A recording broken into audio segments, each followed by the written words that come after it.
As a court in the Indian capital, Delhi, gets ready to deliver a verdict in the double murder of schoolgirl Aarushi Talwar and her domestic servant Hemraj, the BBC's Jita Pandey reports on what has been India's most talked about crime in recent years. The 14-year-old only daughter of dentist couple Rajesh and Nupur Talwar, Aarushi was found dead on the morning of May 16, 2008 in her bed at home in the affluent Delhi suburb, Noida, with her throat slit and a fatal head injury. Her parents told the police they were sleeping in the next room when the murder was committed. Initially it was suspected that Hemraj could be the murderer, until his bludgeoned body was found on the roof a day later. After several twists and turns in the case, the Talwars were charged with murder, destruction of evidence and misleading the investigations. The couple have denied all the charges. Although out on bail now, both were arrested, at different times, and spent weeks in jail. The murder has generated huge interest in India. Every little development has received wall-to-wall coverage on the news channels,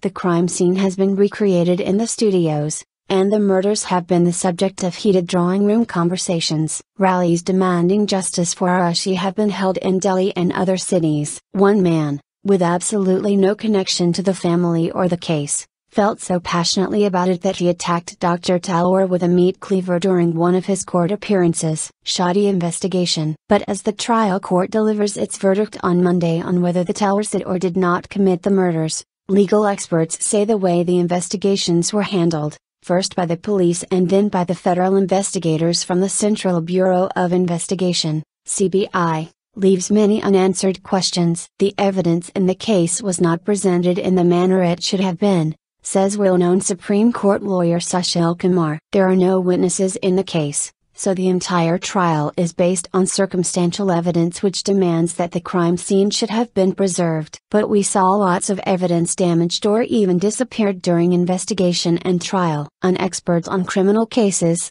Mr. Kumar has been practicing law for nearly 50 years, and says he has never seen a more intriguing case brought to court. I've never seen another case similar to that of the Talwars. Both are well-educated and highly qualified dentists and they have pursued the case so vigorously and then they are shockingly made accused in the crime, he said. The couple have relentlessly pursued the case in court, saying they will not give up until justice is done. But due to some sensational and insensitive media coverage in the case, the Talwars say they may have already lost the battle of perception. Media has played a huge role in creating a perception about us, and it has damaged our case, Dr. Nupur Talwar told BBC Hindi's Vineet Care last week. The police in Noida, in Uttar Pradesh state, who initially investigated the case were severely criticized for their shoddy investigation. Within hours of the crime, dozens of people, including television camera crews and reporters, had been in and out of the house, trampling all over the evidence. Barely a week after the murders, Dr. Rajesh Talwar was arrested and police claimed they had cracked the case. Addressing a news conference on May 23, 2008, Officer Gurdarshan Singh said Aarushi was killed because she objected to her father's extramarital relationship with a fellow dentist. At the same news conference, Mr. Singh said she was killed because she was in a close relationship with Hemraj. Morality play. The police also questioned the morality of the Talwars. Their modern upper-middle-class family life was torn apart in public. Aarushi was described as being a girl of loose moral character who chatted with boys and went for sleepovers at friends' homes. The Talwars were chastised for giving such freedoms to their daughter and were accused of indulging in partner swapping, a charge that the couple denied. It's become like a morality play. The Talwars have been vilified, they have been accused of being bad parents, says sociologist Sanjay Srivastava, a Delhi University professor. He blames it on a clash of cultures where police and a certain section of the media and society represent the certain conservative notions of morality which is in sharp contrast with what they perceive as the excesses of the upper middle class. After an outcry by women's and child rights groups over the insensitive police statements,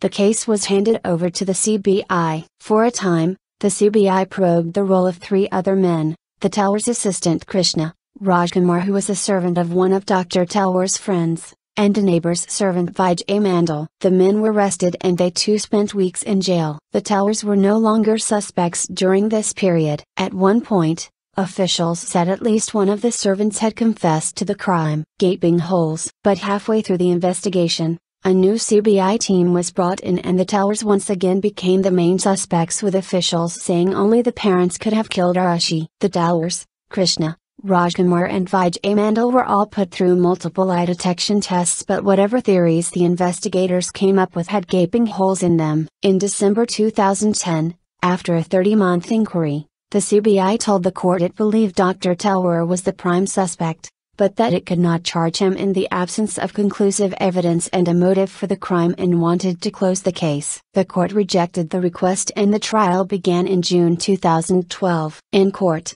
the prosecution has built its case around the theory that the parents killed Aarushi and Hemraj because they found them in bed together. The defense has argued that sex is no big deal in elite society and does not entail murders. The CBI has also accused the Talwars of dressing up the crime scene by tampering with Arushi's body and scrubbing the floor clean. As murder weapon, they have produced Dr. Talwar's golf club. The defense has rejected all the accusations. Meanwhile, the Talwars say they are still trying to come to terms with their loss. Speaking to BBC Hindi last week, Dr. Rajesh Talwar said, "Losing a child is the worst nightmare for any parent. We were living for her, that's over. All I wanted, was for the people who have done this to her to be punished. I don't know if they ever will be punished. It has been a surreal experience. I cannot believe I am going through this." Dr. Nupur Talwar adds, "The dignity of my 13-year-old has been shattered. She cannot defend herself. Every day I apologize to her for what people have done to her. I,